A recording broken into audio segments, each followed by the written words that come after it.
Hello, this is Tuesday with Tuesday. Real talk topics.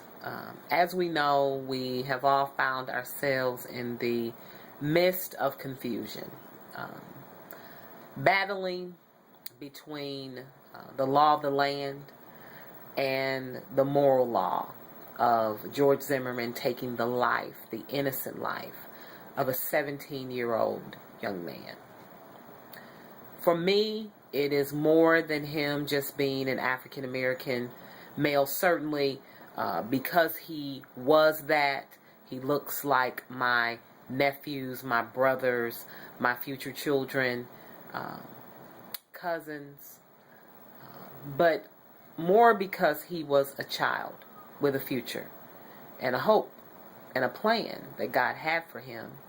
And this grown man chose to stalk this young man, follow him against the direction of the police department, against the direction of the neighborhood watch. He broke every rule. He carried a gun when he was told not to carry a gun.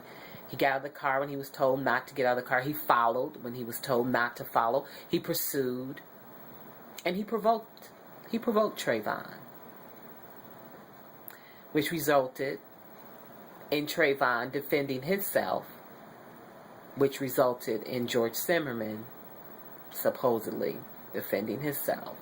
Now, I have a question. Here we go. If the tables were turned, do we think that Trayvon would have gotten acquitted? Let's just be honest.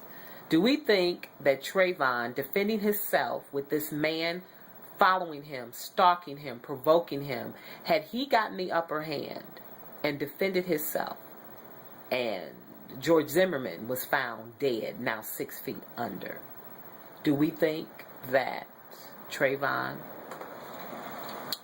would have gotten acquitted? They say that George Zimmerman was judged by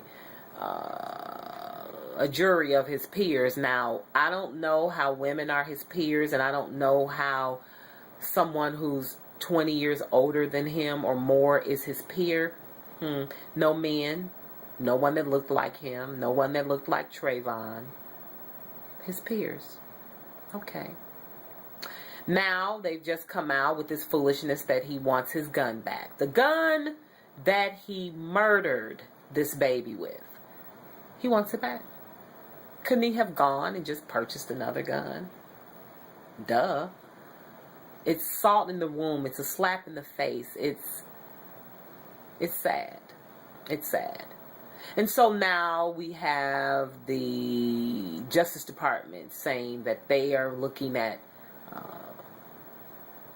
filing charges against George Zimmerman. Well, I hope that they do. I hope that everyone who hears this message, who views this message, who retweets it, reposts it, YouTube it, however you see it, that you become a clarion voice to send an alarm, that everyone pray, that everyone contact the Justice Department, that everyone fill out one of those petitions to say, prosecute this man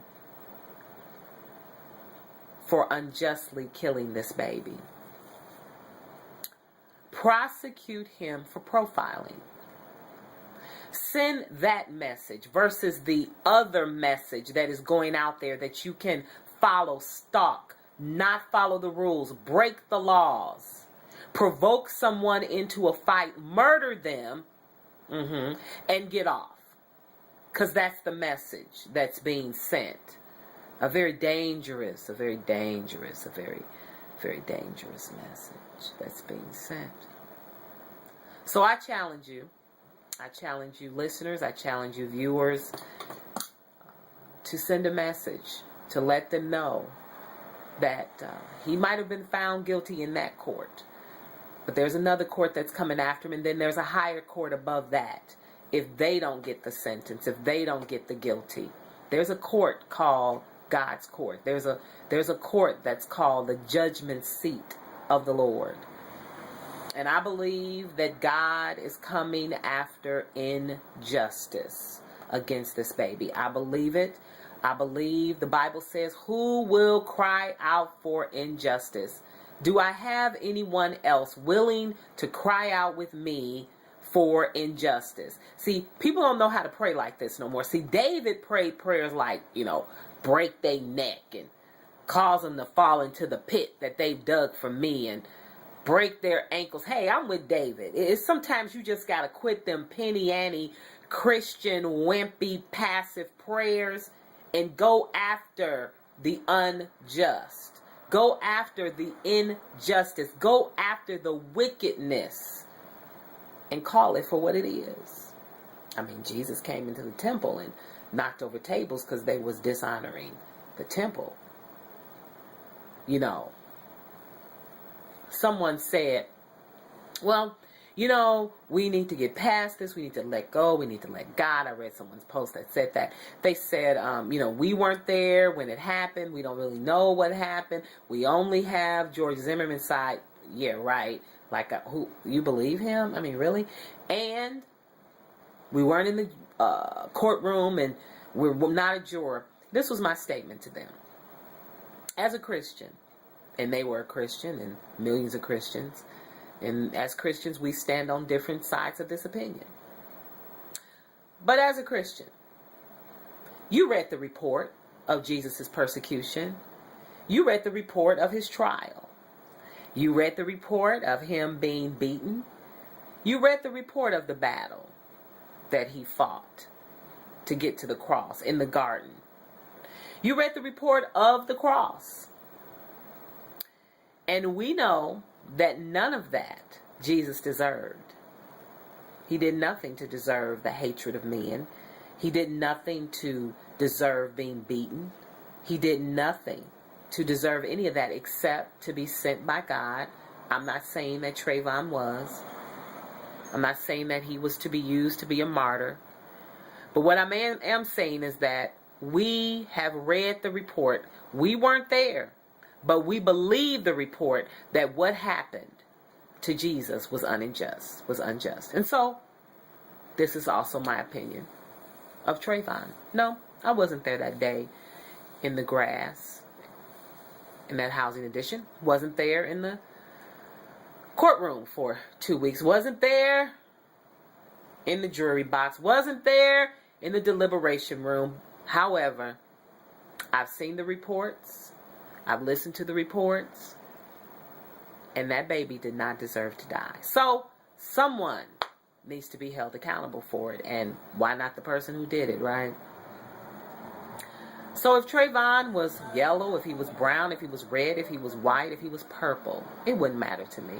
A child who had a future is dead, and no one is being held accountable for it, and no one is addressing the fact that this child was minding his own business, and because he looked like other people who had committed crimes in that community, George Zimmerman profiled him and picked him out that day.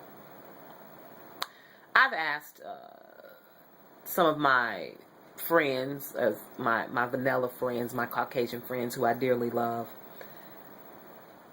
and in these protests, we've seen all nationalities, all creeds, all colors out there protesting, not just black people, white people, Latino people, because unjust has no color lines, right? Unfairness has no color lines. But I want people who, I would like for people who cannot understand, for some reason, the injustice of this all, that if their children happen to not look like Trayvon, just, happen to not look like him, that they take their child who may wear goth clothes sometimes or not wash his hair or her hair completely, they're sagging, they're tatted up, they don't look like they belong in the neighborhood that you live in, but somebody decides you look like you up to no good. And they pick you out, and they stalk you, and they follow you, and they provoke a fight. Yeah.